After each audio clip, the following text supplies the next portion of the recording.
I'm just trying to plan my day.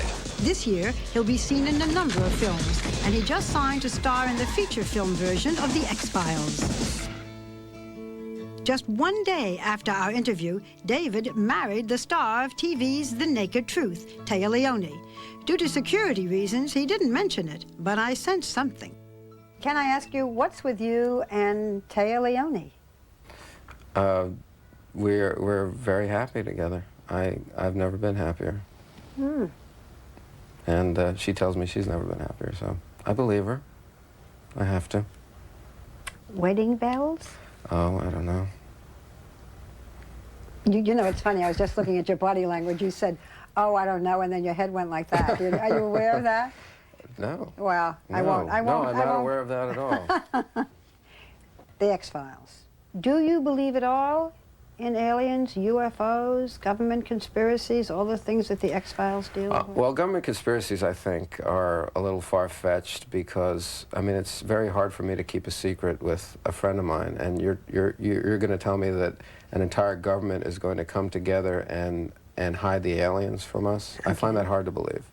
In terms of aliens, I think that the odds are there must be. So you could believe in aliens? Oh, yeah. Your character, Fox Mulder, is sort of dark and moody. Are you dark and moody? I think so. I think what they wanted was somebody who could be this haunted, driven person, but not act that, and therefore be haunted and driven, but also appear to be normal and not crazy at the same time. And I think that I can offer that. What haunts you? What drives you? What drives me is failure and success and all those things. So where are you now? Are you haunted and driven? Failed or successful? Which? Yeah, both. I mean, I always feel like a failure. Do you really? Even now you feel like a failure? Yeah. I mean, sometimes you know, like I come back to New York, so it's like everything's different. So I lie in bed and I think, 2 years ago, 3 years ago, very different. Maybe I'm doing well. But then I think, you know, there's just so many other things that I want to do. And your father and mother divorced when you were 11. Does that have an effect on your life today that you recognize?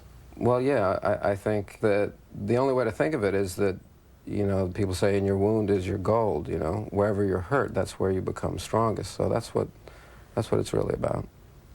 Does it make I thank them now. Why would you thank them? Well, I mean, I just think that any kind of experience that you live through, you have to be thankful for. You were not a kid from a very rich family, but you went to private schools in New York on scholarship? Yeah. David, you were accepted at Harvard, Princeton, and Yale. And Brown. And Brown. You must be very smart, though. That doesn't happen that easily. I think I'm smart. I don't think I'm extraordinarily very smart. In your No, maybe very smart, very just smart. not extraordinarily smart. You're very smart, but not extraordinary. We have now set the record straight. Yeah, okay. I'm okay. Do you have a philosophy? I probably do, but if I was to put it into words, it would embarrass both of us because it would seem so stupid. If you feel that there's always, in you and in your life, failure, yes? What would it take to make you feel really successful? Well, I think that what you need is a real mature acceptance of the fact that failure is inevitable, and then you kind of embrace it and you go, that was really fun to screw up that badly. And then you go on to the next failure. And then it's not really a failure, it's just what life is. And then you become successful in your attitude, you know. Accepting failure makes you a success. You see, now if I'd said that, that would have been that thing that you would have said, gee, that is a really lame philosophy to live by.